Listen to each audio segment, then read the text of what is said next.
प्रभु राम देव भगवान अल्लाह खुदा ईश आदि नाम एक ही शक्ति के हैं। वो कैसा है, कहां है, कैसे मिलता है, किसने देखा है? ये प्रश्नवाचक चिन्ह पूर्ण रूप से हटाने के लिए अवश्य सुनिए जगत गुरु तत्वदर्शी संत रामपाल जी महाराज के अमृत वचन, सर्व पवित्र धर्मों के पवित्र शास्त्रों के आधार पर।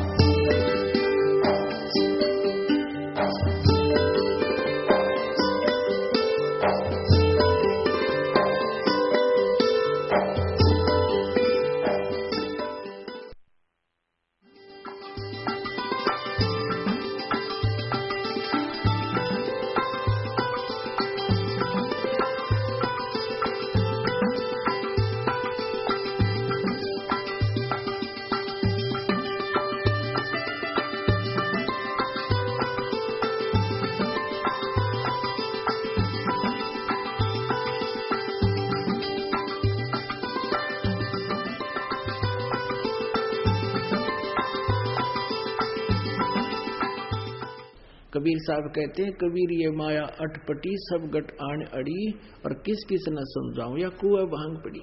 सबको प्यार रखी है, ये सब उसी के बच्चे हैं। और यह भांग पैदी काल में यहाँ की ये बकवाद बेमतलब की गोटी ला ले, कोठी बना ले, कार ले ले, इससे उलझा दिया। और फिर परमात्मा ने सोचा इसने कर लेंदे, कह लेंदे जो बूंदी अच्छी मुझे बोल रहा है, जब ये नशा उतर जाएगा ना फिर देखना यो किस तरह मुझसे व्यवहार करेगा मेरा बच्चा। तो वही सतीथी रामानंद जी के साथ बनी। परमात्मा बोले, जात हमारी जगत गुरु, मैं जगत गुरु हूं, पूरे विश्व को ज्ञान देता हूं और किसी के पास ज्ञान नहीं है।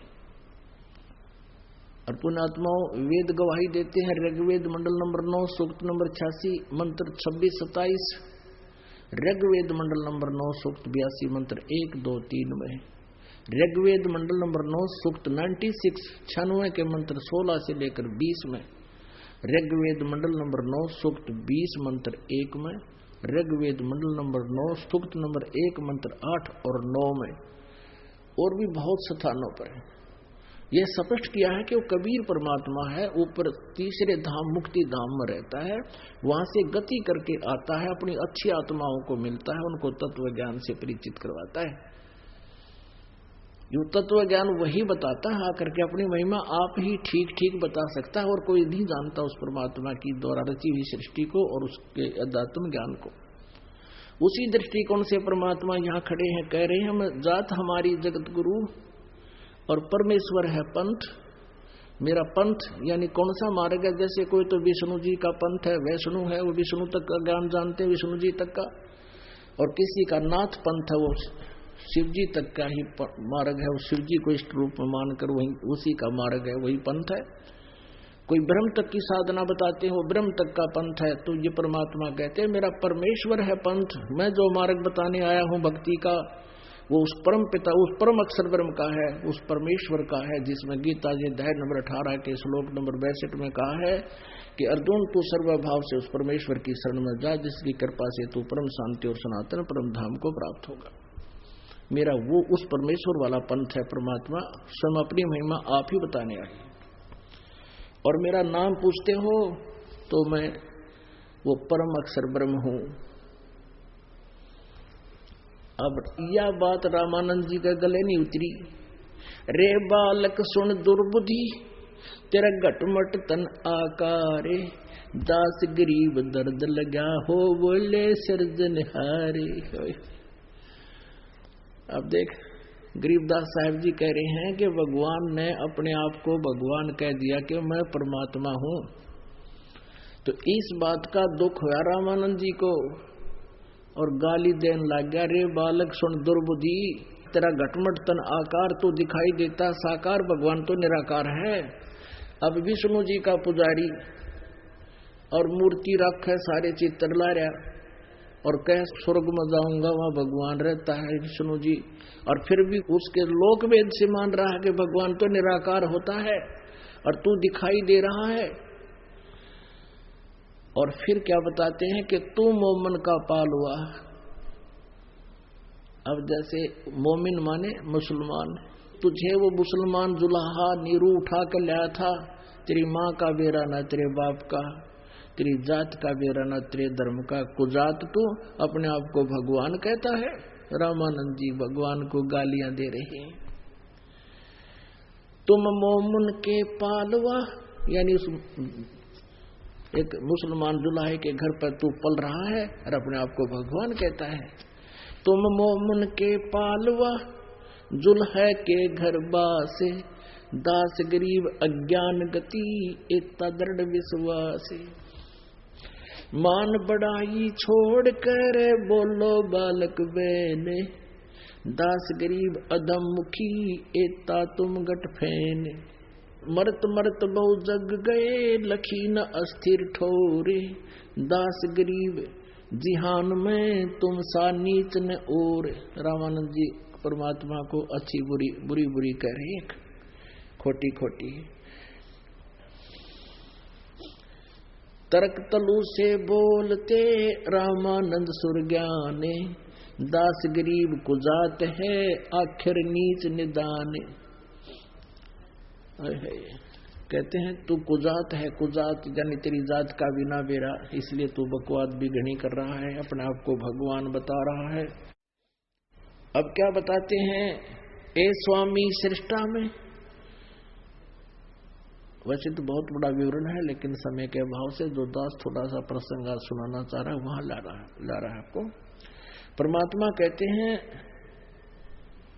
ए स्वामी, क्योंकि कबीर परमेश्वर जी ने उनको गुरु बना लिया था। क्योंकि गुरु रामानंद जी को किस लिए बनाया परमेश्वर ने, ये मर्यादा बनाए रखने के लिए कि नहीं तो आने वाले समय में काल के दूत ये कह देंगे गुरु जी की आवश्यकता क्या है, कबीर जी ने कौन सा कोई गुरु बनाया था। और परमात्मा कहते हैं गुरु बिन माला फेरते, गुरु बिन देते दान, गुरु बिन दोनों निष्फल हैं, ते पूछो वेद पुराण। अब वहां शिष्य और गुरु की भूमिका भी स्वयं करके दिखाई कि ऐसा होना चाहिए आपको गुरु शिष्य के बारे में। गुरु जी अच्छी बूंदी बोल रहे हैं और परमात्मा एक सुयोग्य शिष्य की तरह हाथ जोड़े खड़े हैं, लेकिन फिर सच्चाई बता रहे हैं। ए स्वामी सृष्टा में सृष्टि हमरे तीरे, दास गरीब अधर बसु में अवगत सत्य कबीरे। ए स्वामी सृष्टा में, यानी सारी सृष्टि का रचने वाला मैं हूं, और सारी सृष्टि यानी अनंत करोड़ ब्रह्मांड मेरे आधार हैं, और मैं ऊपर रहता हूं। अवगत सत्य कबीर, अविनाशी का परमात्मा हूं। सत्य माने अविनाशी, अविगत माने जिसकी गति जिसकी स्थिति से कोई भी परिचित नहीं है, वो स्वयं ही आकर बताता है, और वो फिर मारे गले उतरती नहीं, इसलिए बात अभी तक उलझ रही थी। सुन रामानंद राम में मैं बावन नरसिंह, दास गरीब सर्व कला मैं व्यापक सर्वंग। चारों युग में हम पुकारे, कोक कहा हम हेल रे, हीरे माणक मोती बरस ये जग जुगता डेल रे। गोता मारूं स्वर्ग में जा बैठूं पाताले, गरीब दास ढूंढता फिरूं अपने हीरे मोती लाले। मैं रोवत हूँ सृष्टि को, ये सृष्टि रोवे मोहे, कह कबीर इस वियोग को समझ न सकता कोई। गरीबदास जी बता रहे हैं कि कबीर भगवान ने बोले कि मैं तो तुम्हें रो रहा हूं कि तुम मेरे बच्चे हो, तुम काल के जाल में फंस गए हो, थारी बिरान माटी कर रखी, कोई किसी का बेटा मर गया, किसी की बेटी मर गई, और किसी के 2 लड़के हैं, एक मर गया, ने सोचा भगवान एक तो बच गया, और पहले दोनों थे, जब एक चला गया कौन सी डाल डाली, और दूसरे का नंबर आ गया जब के कर लेगा। तो यहाँ सबको नो सकोड़ रखा है, चल इतनी ईब तक और तो बचेंगे, इतना ही हो गया सो हो गया, बाकी तो बचे रहेंगे, बाकी की क्या प्रोटेक्शन कर दिया तूने। यह सोच पहले थी जब एक लड़का मरा, तो ये अज्ञान हटेगा आपका। तो क्या बताते हैं, मैं रोवत हूँ सृष्टि को, और सृष्टि रोए वो ही, ये मुझे ढूंढते फिरते हैं कि वो भगवान तो जो है ना सब सुख देता है, अकाल मृत्यु से भी बताता है, हमारे आने वाले जीवन में जो संकट है उनसे भी बचाता है। तुम इस गुण युक्त परमात्मा की खोज में भटक रहे हो और इन काल के दूतों को फंस जाते हो। मैं तुम्हें रो रहा हूं कि तुम मेरे बच्चे हो, मेरे पास आ जाओ, मैं तुम्हें सुख दूंगा।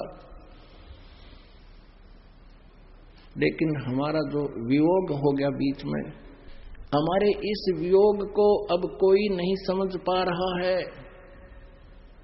अपना आत्माओं, परमात्मा आके न्यू कहे मैं भगवान हूं ना जचे, और मेरे जैसा दास बीच में बिचौलिया होकर बताओगा अरे यू भगवान खड़ा भाई, फिर आदमी समझेगा, सोचेगा, विचार करेगा। अब जैसे एक समय एक जो है मंत्री आ गया उसमें गांव में, और कुछ व्यक्ति गांव के इकट्ठे हो गए जहां उसने आना था, और वो ऐसा सीधा साधा सा सिंपल अपने वे से आके और वहां खड़ा हो गया उन व्यक्तियों में ही। तो जब वो आया उसकी कोई परवाह नहीं कर रहा था, अरनो देखे थे वो मंत्री ना आया, और वो वहां खड़ा है, उसने उसका धक्के मारे, बोले भाई मंत्री जी आना हो रहे हैं। और वो उसके साथ फिर गनमैन था, वो कहने लगा अरे ये है मंत्री जी, सचमुच है कहा, फिर लग गया उसका, नहीं चौधरी साहब राम राम। अब वो आप ना जच्चा हो जाए इकला उतरने कह दे मैं मंत्री हूं कि वो जाना नहीं थे, नहीं पड़ा रहे तुम क्यों गाड़ी गुड़ी कोई देखी कोई ना, वो पैदल उतर का दूर तो चल पड़ा बेचारा, गाड़ी पीछे छोड़ा, लोग ना सोचेंगे क्यों तो गणी टोर में आया है। तो इस प्रकार अगर भगवान आकर नो भी कह दे मैं भगवान हूं, ना जच्चा किससे कह, और हमारे जैसा बताओगा उसके 100 गुण और उससे हुए हुए बेनिफिट, फिर हमारा बुद्धि में होगी सचमुच यू है परमात्मा। मैं रोवत हूँ सृष्टि को, सृष्टि रोवे मोही, गरीबदास इस वियोग को समझ न सकता कोई। कहने का भाव ये है कि रामानंद जी ने फिर कहा कि भाई बच्चा ये तो घनी बड़ी, क्योंकि कॉन्फिडेंस से बोल रहे परमात्मा। रामानंद जी के जगह घर करे थी कि जो न्यू के है कि मैंने सारी सृष्टि रची न्यू है, तो उसकी आत्मा पकड़ी गई। उसने सोचा यू कदे फिर इससे निपटूंगा, कुछ ज्ञान चर्चा करेंगे तो कुछ अच्छी बात बोल रहे। उससे पहले उसने अपनी कोई क्रिया करनी थी, एक मानसिक पूजा करे था रामानंद जी। विष्णु जी की मूर्ति जैसे स्वप्न में कोई स्वप्न देखता हो वैसे करता था। तो उसमें क्या करते हैं, कर्मकांड के अंदर भगवान की मूर्ति के सब कपड़े उतार दिए जाते हैं और वो गंगा जल से नहाते थे, जैसे स्वप्न के हिसाब से एक प्रैक्टिस थी उसकी। मानसिक सेवा बोलते थे, पूजा कहते थे, सेवा माने पूजा। तो मानसिक पूजा कर रहा था, जैसे भगवान की मूर्ति के कपड़े उतार दिए, नहा दिए गंगा जल से, सब कपड़े पहना दिए, धोती भी कुर्ता भी हैं, और तिलक लगा दिया जैसे वैष्णव साधु लगाते हैं तिलक, एक लंबा डेटाई का, और ऊपर मुकुट रख दिया। अब सारा कुछ कर दिया, फिर देखा कि आज भगवान के गले में कंठी ना डाली माला। अब उसने सोची माला रखी दिखी अलग, सपने में जैसे होता है, उठाकर उसने सोची भी माला, अब माला न डाला गले में तो पूजा खंडित। और उस दिन मुकुट रख दिया, मुकुट नवा धोवा कर भगवान को मुकुट उतारा नहीं जा सकता, अगले दिन ही उतरेगा उसी समय, ऐसा उनका विधान है कर्मकांड का। जब मुकुट उतारे तो पूजा खंडित, भगवान की बेइज्जती हुए, और वह माला न डाले तो भगवान फिर अधूरी श्रृंगार रह गया भगवान का। असमंजस में हो गया, उसने सोची ला मुकुट के अंदर से माला को डाल देता हूं। वो माला मुकुट में फंस गई, नहीं गई आगे। अब रामानंद जी कोस रहा अपनी किस्मत को, हे भगवान आज मेरे तो कौन सी गलती होगी, आज मुझ पापी से क्या हो गया, पहली बार जीवन में आज यह भूल लगी मुझे, ऐसी क्या बात होगी, मेरे तो आज का सारा दिन व्यर्थ हो गया, मेरे से लगता है भगवान रुष्ट हो गया, मेरा तो पिछला जीवन ही नष्ट हो जाएगा। बड़ा चिंतित हुआ। आगे पर्दा है, कोई मूर्ति बार नहीं है, मानसिक पूजा रामानंद जी कर रहे हैं। और फिर परमात्मा ने बाहर से कहा, 5 वर्ष के बालक के रूप में खड़े परमेश्वर ने, कि स्वामी घुंडी खोलकर इस माला की गांठ खोल लो। और फिर माला गलदार, फिर वह गांठ ला दे दोबारा गले में भगवान के डाल के, आपने मुकुट उतारना नहीं पड़ेगा। अब रामानंद जी ने सोचा, रे तेरा गजब यो भगवान खड़ा, बाहर तो कोई वस्तु दृष्टिगोचर नहीं है, मैं कोई साकार मूर्ति नहीं रख रहा, सेगनी क्रिया कर रहा, मैं तो मन से कर रहा हूं। और इसने मेरे मन की बात बता दी। कहते हैं आडा पर्दा दूर भगा और लीना कंठ लगा। कहां तो उसको एक जुल्हे का लड़का धारण कर कुजायत कर रहा था, और फिर भगवान सामने दिखाई दिया, सीने से लगा लिया। 5 वर्ष के बालक को 104 वर्ष के वृद्ध ने। पुण्यात्माओं, इसको ब्राह्मण कहते हैं, इसको भगत कहते हैं। कहते हैं ब्राह्मण सोए जो ब्रह्म पहचाने, ब्रह्म ने परमात्मा को पहचान ले। और लोक लाज मर्याद जगत की तृण जो तोड़ बगावे, जब कोई राम भगत गत पावे। अब एक तरफ तो सारा समाज बैठा, ब्राह्मण वर्ग बैठा था, और रामानंद जी 1 नंबर के ब्राह्मण थे। बात भी यहीं अड़ी हुई थी कि वो नहीं मान रहे थे कि कबीर जी दुल्हे को रामानंद जी ने उपदेश दे रखा है।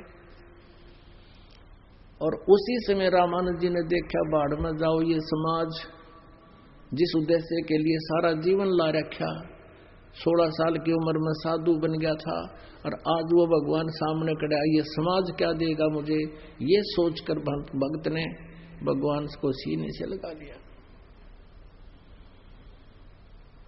अब जब परमात्मा को सीने से लगाया तो उनका शरीर में हड्डी नहीं थी,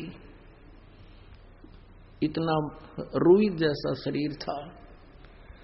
यजुर्वेद अध्याय नंबर 40 के मंत्र नंबर 8 में उसमें लिखा है कि सैपरि आगात शुक्रम अकायम ऐसनाविरम कबीर मनीषी स्वयंभू परिभू व्यवधाता। वो परमात्मा कबीर परमेश्वर जो है वो यहाँ तत्वदर्शी संत रूप में आता है, और उसका शरीर बिना नाड़ी के जोड़ जुगाड़ का होता है। शुक्रम अकायम, माता पिता के संयोग से बनी हुई शुक्र सी उसकी शरीर नहीं होता। तो वही रामानंद जी प्रमाण कर रहे हैं। अब क्या होता है, रामानंद जी ने और भी बहुत से प्रश्न किए, परमात्मा ने सॉलिड उत्तर दिए। रामानंद जी कहने लगे, बच्चा मैं तेरे से बहुत गहराई से बात करना चाहता हूं। परमात्मा कहने लगे, ठीक से स्वामी जी बातें करो। वो बैठ गए एक साइड में जाकर दोनों जने, और वो ब्राह्मण गए विदक। वो जो नो देखना रहे थे कि, और साथ में वो विवेकानंद भी विदक क्या कि स्वामी जी का तो बुढ़ापे में दिमाग खराब हो गया, और एक शूद्र के बच्चे को सीने से लगा दिया। वो तो सारे खिसक गए, बैठ गए दोनों गुरु चेला, भगवान और आत्मा पुण्यात्मा जिसके लिए वो उतर कर आते हैं। अब रामानंद जी देखो, इस मन की बड़ी जो है ना खराब वृत्ति है इसकी। एक बार तो मान लिया भगवान है, फिर अपने ज्ञान से फिर सोचने लग गया, फिर प्रश्नों की जड़ी लगा दी भगवान के सामने। इतने में एक ब्राह्मण आ गया, ब्राह्मण जाति से एक व्यक्ति आ गया। वो बहुत दुखी था और पहले से ही रामानंद जी का शिष्य था।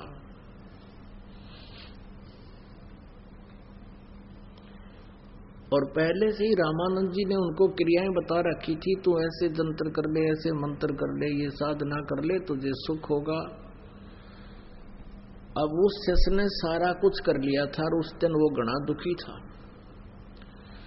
और आके कहने लगा, गुरुदेव मैंने आपके द्वारा बताए गए सारे जंतर मंत्र कर दिए, जो भी साधनाएं आपने दी थी मैंने कोई कसर नहीं छोड़ी, लेकिन मेरा पूरा परिवार जकड़ा पड़ा है और सभी दुखी हैं। और गुरुदेव हम टोटे न बिगड़े दुखी कर रखे हैं, दारिद्र भी खूब है, बस कभी ना कभी आत्महत्या करना ही शेष रह गया है। अब रामानंद जी ने कहा, पहले तो वो जंतर उसके साधनाएं बताता था, ऐसे कर ले ऐसे कर ले, फिर देखा कि आज तो इसने किल्ली काट दी कि मेरा ना कति लाभ हुआ, अब मरूंगा। तब इनके पास एक और जड़ी होती है नकलियों के पास, ये क्या कहते हैं कि देखो भाई, देखो बात सुनो, ये तेरा प्रारब्ध में लिखा हुआ पाप कर्म है, ये तो बच्चा तुझे भोगना ही पड़ेगा। आपने सुना है भगवान श्री विष्णु जी ने नारद के द्वारा दिए गए श्राप को भी भोग कर ही पूरा किया। श्री रामचंद्र रूप में आए थे और उन्होंने अपने कर्म का जो श्राप दिया था नारद जी ने, वो भोगना पड़ा। पूरा जीवन अपनी पत्नी के योग में बिताया। और सुन, जैसे सुग्रीव के भाई बाली को मारा था भगवान श्री रामचंद्र जी यानी विष्णु जी ने एक वृक्ष की ओट लेकर धोखे से, और फिर श्री कृष्ण रूप में उस बाली वाली आत्मा ने शिकारी बनकर भगवान श्री कृष्ण रूप में प्रगट उत्पन्न श्री विष्णु जी के पैर में तीर मार के अपना बदला लिया। कर्म का दंड तो भाई भोगना ही पड़ता है, देखो भगवानों ने भी भोगा। अब वो शिष्य कहने लगा, महाराज जी आज आपकी किसी भी बात का असर मेरा नहीं हो रहा, मैं तो घना दुखी हो गया। अब परमात्मा कबीर जी बोल पड़े बीच में कि स्वामी जी, जिन भगवानों और देवताओं की तुम पूजा करते और कराते हो, उनसे पाप कर्म नहीं कट सकता, उनसे जीव दुखी से सुखी नहीं हो सकता, क्योंकि आपके भगवान का विधान है जैसे कर्म आपके लिए हैं वैसे ही भोगने ही पड़ेंगे। और परम अक्षर ब्रह्म जिसका मैं संदेश लेकर आया, परमात्मा ने अपने को छुपा कर वहां कहा, वो परम अक्षर ब्रह्म घोर पाप का भी नाश कर देता है। अब वो रामानंद जी कहता है कि बच्चा कबीर जी, भगवान की विधान में कहीं भी मैंने नहीं पढ़ा, मैंने चारों वेद पढ़ लिए, गीता जी मैंने पढ़ ली, पुराणों का मैं ज्ञाता हूँ, परमात्मा के विधान में कहीं नहीं लिखा है कि वो जीव के पाप नाश कर सकता है, प्रारब्ध का नाश कर सकता है। परमेश्वर ने कहा कि स्वामी जी यजुर्वेद अध्याय नंबर 8 के श्लोक नंबर 13 में देखिएगा। अब रामानंद जी का संस्कृत तो सारी याद थी, पर उसका निष्कर्ष पता नहीं था, इसका अर्थ क्या बना, वास्तविकता क्या है। तो उसने तुरंत ही संस्कृत बोल दी। परमात्मा ने कहा इसकी हिंदी भी सुना दे। तब रामानंद जी ने कहा कि सचमुच इसमें तो ऐसा ही लिखा है कि परमात्मा तो घोर पाप का विनाश कर देता है। अब देखिएगा यजुर्वेद, हाँ उसमें क्या कहता है रामानंद जी के बच्चा मैं नहीं, ये तो आप किसी भी उसको देख लीजिए, वो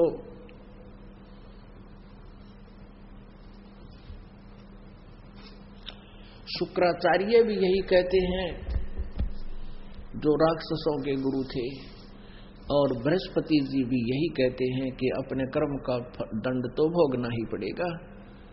और फिर प्रमाण दिखाते, पुराण में ऐसा लिखा, देखिएगा जो रामानंद जी ने कहा कि बृहस्पति देवताओं के गुरु भी यही कहते हैं कि किया हुआ कर्म तो भोगना ही पड़ेगा।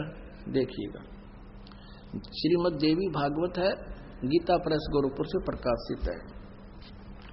संपादक हैं हनुमान प्रसाद पोदार और चिमनलाल गोस्वामी।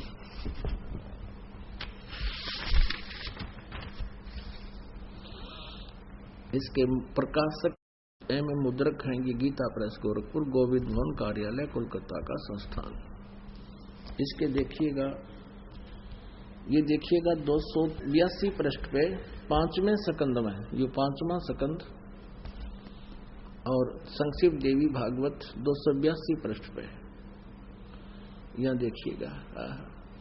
व्यास जी कहते हैं, Vyas ji is the writer of Puranas, Vedas and Gita ji.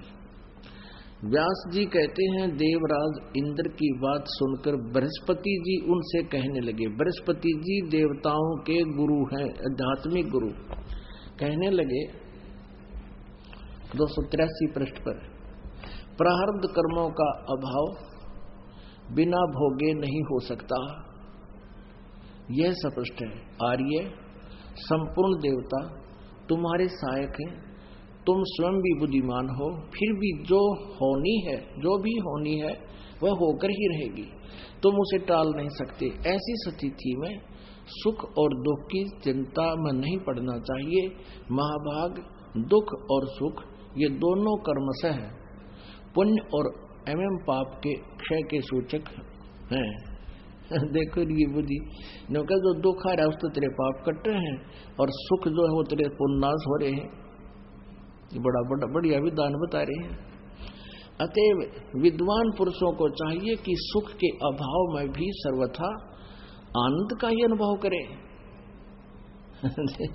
Even की बात अब हंसी आवा पाना, दास ने तो खूब आवा है। अरे जब सुख के अभाव में बोलो, अतएव सुख के अभाव में भी आनंद का अनुभव करे। अतएव महाराज इस अवसर पर सुयोग्य मंत्रियों से परामर्श लेकर विधि पूर्वक यत्न करने में कटिबद्ध हो जाओ। यत्न करने पर भी जो होनहार होगा वह तो सामने आएगा ही। वारे देवताओं के गुरुओं, अब क्या कहा है बृहस्पति जी ने कि भाई सुख के अभाव माने दुख में भी आनंद का अनुभव करना चाहिए। अब किसी का पेट में दर्द हो गया ना, सुख का आनंद तो रहेगा, दिखाइयो किलकी मारेगा। अब वो तो पेट के दर्द की पीड़ा की कोई औषधि मिला जिसके कारण वो अभाव हुआ है सुख का, तब वो आनंद हो सके। इस तरह की बकवाद करने वालों ने देश डबो रखा है। एक समय ये दास, एक पिंडारा गांव है जींद के पास, और वहां एक गीसा पंथियों का आश्रम है। उस समय तक इस दास को नाम देने का आदेश मेरे गुरुदेव ने नहीं दिया था, और मुझे कुछ मालिक की प्रेरणा थी। ये दास ये इस चीज से प्रभावित था कि गीसा संत जी को, आदरणीय गीसा साहिब जी को भगवान मिले थे, और उनसे उसके पंथ के लोगों को भी कबीर परमेश्वर का ज्ञान होगा, इस उद्देश्य से उनका सत्संग हो रहा था। पंडारा वहां चला गया तो वहां क्या कर रखा उन्हें सांग, ये लाल कपड़े वाले गीसा पंथी, बिना गीसा पंथी और भी निरे बुला रखे, और उनमें से एक व्यक्ति ये उसके विषय में ये बताया जाता था स्टेज सेक्रेटरी के द्वारा कि ये बड़े विद्वान पुरुष हैं, काशी विद्यापीठ पढ़कर आए हैं, बड़े मर्मज्ञ ज्ञाता हैं अध्यात्म के। तो सभी श्रोताओं का ध्यान उस पर टिका रहता था। वो क्या कहता था कि ये जीव अपने आप को भूल गया है, जिस कारण से ये दुखी रहता है। कोई भी कर्म का दंड है वो शरीर को भोगना होता है, जीव स्वतंत्र होता है। और क्या बताता है कि एक समय में जा रहा था, एक व्यक्ति पीड़ा से करहा रहा था। मैंने उससे कहा, अरे भोले प्राणी, तू क्यों रो रहा है? ये कष्ट तो तेरे शरीर को है, जीव को थोड़ा ही दर्द होता है। तू अपने आप को जीव मान रहा है और जीव को दर्द महसूस कर रहा है, इसलिए तू दुखी है। तू मान ले कि तुझे पीड़ा नहीं है, शरीर को है, भोगने दे, इसका कर्म है, ये तो भोगना ही पड़ेगा। तो फिर क्या कहता है, उसी समय वो व्यक्ति करना बंद कर गया और उसको आभास हो गया कि तो शरीर का भोग है, शरीर को कष्ट है, पड़ा रहेगा, मुझे क्या है, वो सुखी हो गया। अब हमारे जैसे श्रोता भोले वाले तो सभी खुश हो जाते हैं, जो भी जैसा प्रवचन कोई करता उसी को सत्य मान लेते, क्योंकि हमें ज्ञान नहीं था। अब हमें ज्ञान हो गया, इनकी खाल तार जाएंगे सारे की, ये सब बकवास कर रहे हैं। तो उस समय जितने और जो बैठे थे उस स्टेज के ऊपर 10-12 लाइन में, वो सारे फेल कर दिए। उसने इस तरह के लतीफेदार बातें कह के छोड़ दे। अब उन दूसरा की तरफ लोग आकर्षित नहीं रहे, उसकी तरफ आकर्षित हो रहे। अब वो दूसरे संत दुखी हो रहे। वक्ता हुए भी से थे, पर वो न सोचे थे आज थारी मार्केट डाउन होगी। अब कुदरती क्या हुआ कि तीसरे दिन, वो 3 दिन का सत्संग था, 2 दिन तो खूब चढ़ा रहा, तीसरे दिन सत्संग करके वो क्या करता था, उसका नंबर आता था सबसे पहले। वो करके सत्संग उठ के चला जाता था, एक कमरा दे रखा था उसको आश्रम में, उड़े जाकर अपना रेस्ट करता। चौधरी पाक रहा था कति खूब लक्ष्मी चंद की तरह। अब वो क्या हुआ, वो उठ के जाकर लेट गया, उसका पेट में दर्द हो गया। अब श्रोता भी तकरीबन उठ जाते थे, कोई 20-30 रह जाते थे, वह दूसरे अपने थोड़ी बहुत देर गा बजा कर वो भी उठ जाते थे। उस दिन ऐसी बीत रही थी उनके साथ। उसका पेट में दर्द हो गया, उस ब्रह्म ज्ञानी गए और वो चिल्लावा डांगर की डाले, आयो मर गया, और खारा दड़ी पक्का बेटी का बाप। अब उसके दूसरा आश्रम था साथ में, उसके वहां से कार ले आई, उस कार में घेर के उसने 2-3 जने गए, जींद लाई के हॉस्पिटल में। वो 2 बजे से लाए थे, वो तड़के 6 बजे से पहुंचा वापस। उसकी ट्रीटमेंट हो गया, शांति होगी, पेट की पीड़ा ठीक होगी। और वो आया ना जब, वो सारे उठ लिए बाबा जी जो प्रवचन करता हुआ, मार्केट डाउन हो रही थी जिनकी, वो तो इस तलाश में थे कि कद ठावे इसकी बकवाद सामने आवे। तो वो गाड़ी से उतरकर अपने रूम की तरफ चला, जैसे जच्चा चाल लग रहे, धीरे धीरे कदम रखे, क्यों पेट में पीड़ा हो रही उसका। तो उनमें से एक जो वो बुला रखा था, दूसरा आमंत्रित किए हुए हुआ था, वो आगे बढ़कर बोला, रे ब्रह्म ज्ञानी, रात को क्यों चिल्ला रहा था, तुझे पीड़ा थोड़ी थी, वो तो पेट को थी, भोगने देता, क्यों गया धक्के खाने वहां। बात बना रहा था वो, ने कहा चुप चल अपना काम कर। अब उसकी पोल पाट की। तो वही सती थी इस यह हमारे बृहस्पति जी की, देवताओं के गुरु की है। नो कह सुख के अभाव में भी आनंद ही महसूस करना चाहिए। पेट में दर्द हो, किलकी मारा आदमी, टांग टूट रही हो, बता कैसे सुख महसूस हो सकता। उसका ट्रीटमेंट हो, जिस कारण से दुख है उसका समाधान हो, तब वो सुख अनुभव हो सकता है। ये तो विचार सुने आप जी नहीं, देखिएगा फिर सुन ले 2 सेकंड। ये वही फिर देवी भागवत आपको दिखाते हैं, श्रीमद् देवी भागवत गीता प्रेस गोरखपुर से प्रकाशित है। इसके 5वें स्कंद में ये 282 पृष्ठ पे आपने यहां से पढ़ा कि व्यास जी कहते हैं, देवराज इंद्र की बात सुनकर बृहस्पति जी उनसे कहने लगे। बृहस्पति जी देवताओं के गुरु हैं, प्रारब्ध कर्म का अभाव बिना भोगे नहीं हो सकता, यह स्पष्ट है। आर्य, संपूर्ण देवता तुम्हारे सहायक हैं, तुम स्वयं भी बुद्धिमान हो, फिर भी जो होनी है वह होकर रहेगी, तुम उसे टाल नहीं सकते। ऐसी स्थिति में सुख और दुख की चिंता में नहीं पड़ना चाहिए। महाभाग सुख और दुख ये दोनों कर्म से पुण्य और पाप के क्षय के सूचक हैं। देख कितनी बढ़िया थ्योरी कि सुख तुझे मिला है तो तेरे पुण्य नाश हो रहे हैं, और जो दुख तू भोग रहा है तेरे पाप नाश हो जाएंगे। बस ये विधान तो फिर आम आदमी ने बता दे, तुम्हारी क्या जरूरत है। अतएव विद्वान पुरुषों को चाहिए कि सुख के अभाव में भी सर्वथा आनंद का ही अनुभव करे। अब मैंने तो ये कति बालक लगे जैसे एंड बैंड बोलिया करें, ये तुम न मैं ऋषि वैश्य दिखते हो अभी तक। अब देखिए 242 पृष्ठ पे, अब उन राक्षसों के गुरु यानी प्रहलाद के गुरु से आपकी भेंट कराते हैं। वो क्या विचार रखते थे ये देखिए। ये है चौथा स्कंद, वो आपने पढ़ा 5वें स्कंद में, ये चौथा स्कंद और ये 243 पृष्ठ पे। व्यास जी कहते हैं प्रहलाद की बात सुनने के पश्चात शुक्राचार्य ज्ञान दृष्टि से, ये डोंगी नो बैठ जाते आकड़, पता नहीं क्या सोच कर लाओगे, ज्ञान दृष्टि से सब कुछ देखकर प्रसन्न हो गए। उनका मुख मुस्कान से भर गया। उन्होंने दैत्यों से कहा, दानो तुम मेरे यजमान हो, यजमान माने भक्त हो, तुम्हें न तो डरना चाहिए और न पाताल में ही जाना चाहिए। अपने सत्य मंत्रों के प्रभाव से मैं तुम्हारी रक्षा कर लूंगा।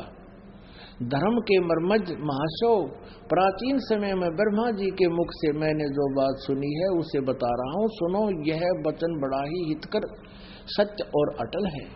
उन्होंने कहा था, होने वाली बातें अवश्य होकर रहती हैं। धरातल पर कोई भी ऐसा सुयोग्य पुरुष नहीं है जो प्रारब्ध को विफल बनाने में समर्थ हो सके।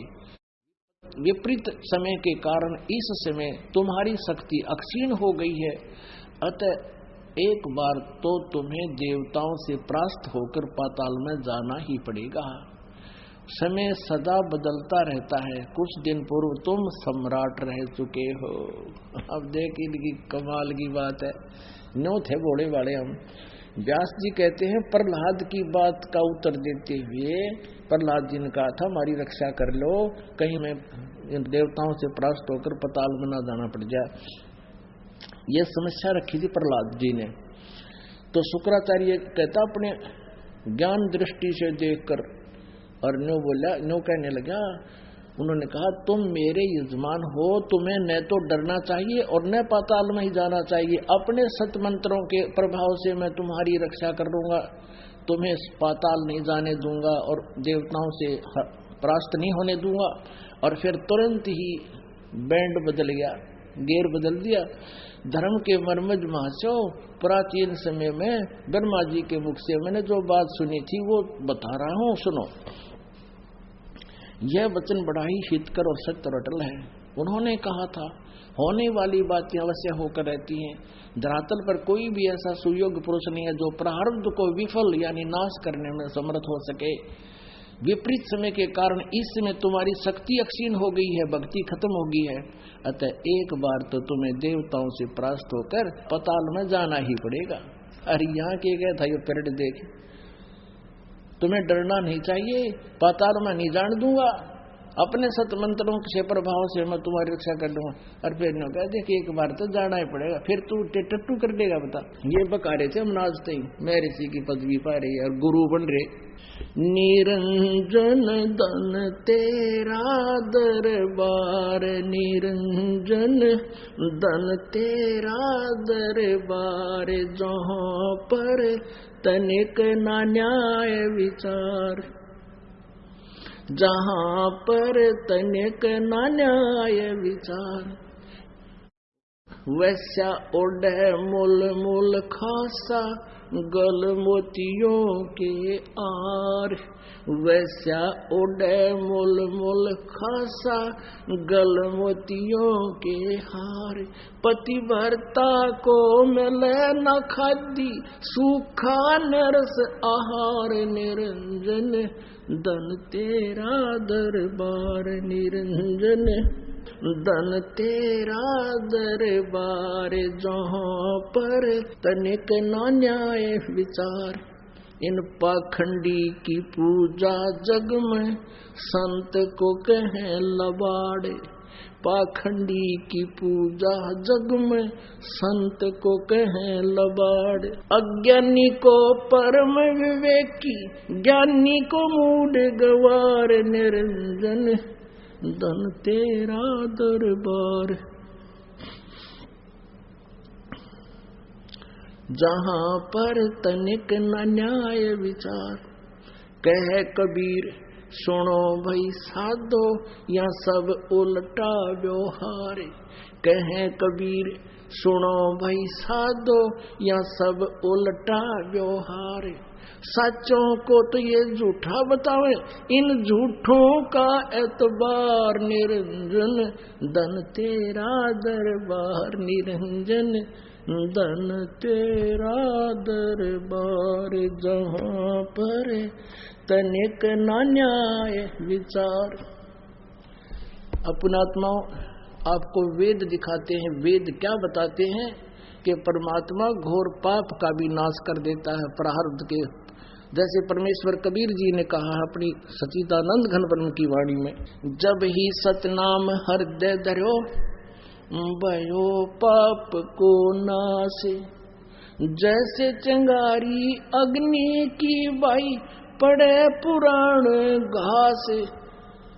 परमात्मा कहते हैं कि इस सतनाम से, ये जो मंत्र मैं तुम्हें दूंगा, इससे आपका सभी पाप नाश हो जाएंगे, संचित भी, प्रारब्ध के भी, और क्रियावान तो आप पर नष्ट हो जाएंगे, क्योंकि हम पाप कराएं को नहीं, सोच-बूझ के कदम रखेंगे। और फिर भी किसी कारण से इच्छा कर मारे नहीं, बिन इच्छा मर जा, कहे कबीर तास का पाप नहीं लगे, तो वो हमारे पास साबुन और जल, ये सतनाम है। किसी कारण से अनजाने में कोई गलती पाप हो जाता है तो इस मंत्र से वो साफ हो जाता है। अब आपको दिखाते हैं यजुर्वेद क्या बताते हैं। उस परम अक्षर ब्रह्म की महिमा लिखी है कि वो घोर पाप को भी काट देते हैं। और यही स्थिति इस नकली महर्षि दानंद की थी। अब एक बात समझण की है पुण्यात्माओं,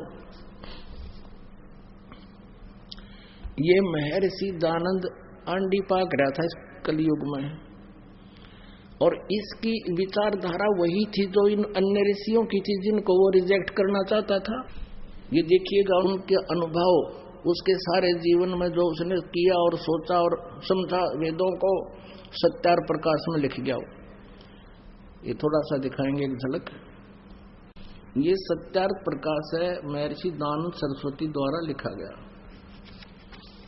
ये कहाँ से छपा है, किसने प्रकाशित किया है? इसमें ये देखो वेदों की मोहर लगा रखी है कि मैंने इन वेदों आदि सभी सदग्रंथों से प्रमाण देकर इस सत्यार प्रकाश की रचना की है। महर्षि दानंद कह रहा है, वेद आदि विविध सद शास्त्र प्रमाणई संविनत श्रीमद परमहंस परिव्राजक आचार्य महर्षि दानंद सरस्वती स्वामी विरचित। महर्षि दानंद के द्वारा ये वेद आदि सभी सदग्रंथों से के प्रमाणों से लिखा है। इसमें जो लिखा वेदों अनुसार है, ये इनका कहने का ये भाव है। और ये यहाँ से प्रकाशित है। और छपा कहाँ से है? आचार्य प्रिंटिंग प्रेस, दानंद मठ, गोहाना मार्ग रोहतक से। अब इसके 7वें समोल्लास में ये देखिएगा, ये 7वां समोल्लास है, 163 पृष्ठ पे, और ये सत्यार प्रकाश है। यहां देखिएगा, किसी ने प्रश्न किया कि ईश्वर अपने भक्तों के पाप अक्षमा करता है वा नहीं? उत्तर नहीं, क्योंकि जो पाप अक्षमा करे तो उसका न्याय नष्ट और सब मनुष्य महापापी हो जाएं, क्योंकि उनको पाप करने में उत्साह और निर्भयता हो। जैसे कोई राजा अपराधियों के पाप की अक्षमा करे तो वे अधिक अधिक अपराध पाप करने लगे, और जो अपराध नहीं करता वह भी अपराध करने से नहीं डरेगा। इसलिए सब कर्मों का यथावत फल देना ईश्वर का काम है, अक्षमा करना नहीं। इनमें बुद्धि तो थी नहीं, ये तो उसी कैटेगरी का था जो ये ऋषि में ऋषि थे, उसी कुल से था जो ब्राह्मण वर्ग से, लेकिन उस पुराणों से भी अधिक अज्ञान बनाकर और इसने इसको सत्यार्थ प्रकाश रूपी इस बोतल में डाल दिया वो अड़ंगा, और हम इसको अभी तक समझ नहीं सके थे। अभी देखो, पीछे पंजाब प्रांत में उग्रवाद फैल गया था, युवा बच्चे किसी के भ्रमित किए हुए अपराधी बन गए थे। फिर भारत सरकार ने उनसे कहा था, भाई जिसने जो भी अपराध कर लिया सो कर लिया, अब जो भी व्यक्ति अपने पिछले आगे कोई अपराध ना करने की प्रतिज्ञा करेगा और मुख्य धारा में आ जाएगा तो उसके सारे मुकदमे वापस ले लिए जाएंगे। और ऐसा ही हुआ था। और उसके बाद देखो कैसी शांति होगी। तो इसकी किसी आधार से भी थ्योरी ठीक नहीं। ये कहता है कि यदि कोई राजा अपराधी का अपराध क्षमा कर दे तो कोई नहीं डरे, दूने पाप करेंगे। देखो आध्यात्मिक मार्ग ऐसा ही है। अनजानपने में जिससे जो गलतियां होगी वो उन बच्चों जैसी थी जो उग्रवाद में शामिल हो गए थे अनजानपने में, और फिर उनको उसका पता लग गया कि तो गलत काम हो गया, वो मुख्य धारा में आ गए, फिर शांति होगी, वो फिर सभ्य समाज में आ गए और सभ्य बन गए। इसी प्रकार हम सभी अज्ञानतावश जो भी पाप कर लिया, क्षण मांस खा लिया, चोरी कर ली, जारी कर दी, कोई और गलतियां होगी, वो अज्ञानता से और किसी के कुसंग से हो गई। अब हम फिर मुख्य धारा में आ जाएंगे, भगवान हमारे सारे मुकदमे वापस ले लेगा। जब ही सतनाम हृदय धरो भयो पाप को नासे, जैसे चिंगारी अग्नि की भाई पड़े पुराने घासे। और ये तो इसका प्रैक्टिकल ये भी झूठा होगा इस संसारिक दृष्टिकोण से जिसने इसने उदाहरण दिया। और अब वेद फेल करेंगे इनकी अज्ञानियों की थ्योरी को। वेद बताते हैं कि परमात्मा घोर पाप का भी नाश कर देता है, ये देखिएगा ये जरूर। और इसको इस अनुवाद भी दानंद जी ने कर रखा है। इसने प्रकाशक है सार्वदेशिक कार्य प्रतिनिधि सभा 2/5 महर्षि जानत भवन रामलीला मैदान नई दिल्ली से। मुद्रक ये Prince offset printers 1510 Pataudi house Daryaganj नई दिल्ली से। और महर्षि दानंद सरस्वती कृत इसका अनुवाद किया इसने। यही is not writer of the Vedas, ये वेदों का लेखक नहीं है, वेदों का अनुवाद करता है महर्षि दानंद ओनली। अनुवाद में भी इसने ये देखिएगा 8वें अध्याय का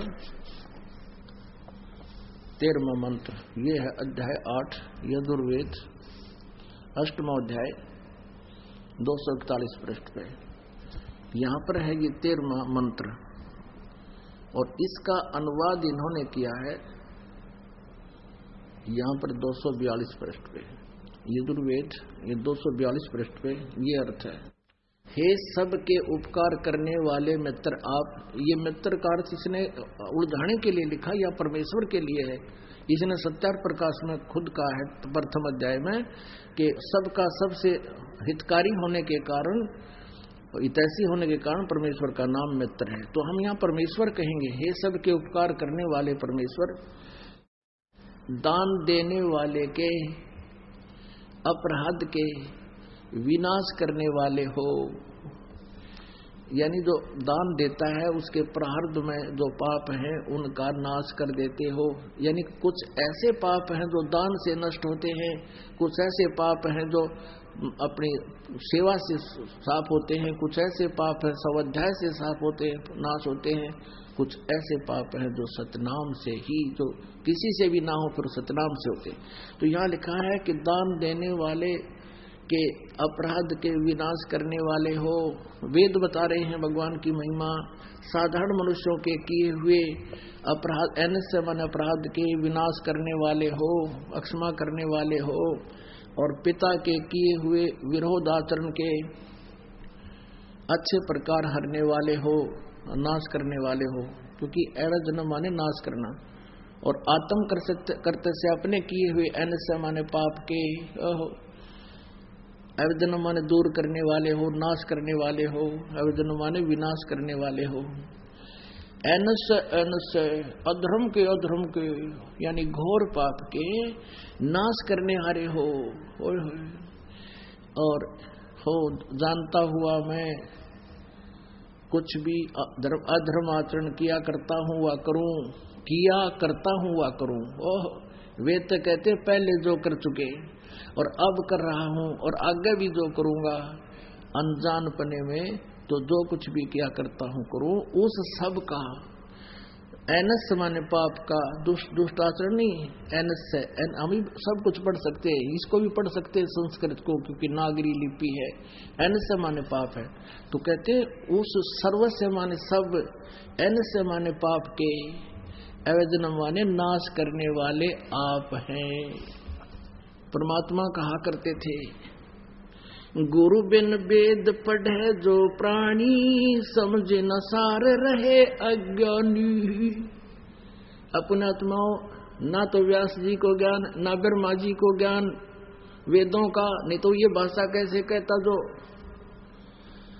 शुक्राचार्य जी कह रहे हैं कि मैंने ब्रह्मा जी से सुना था कि कोई भी पाप कर्म का नाश, प्रारब्ध का नाश नहीं कर सकता, जो दुख है वो भोगना पड़ेगा।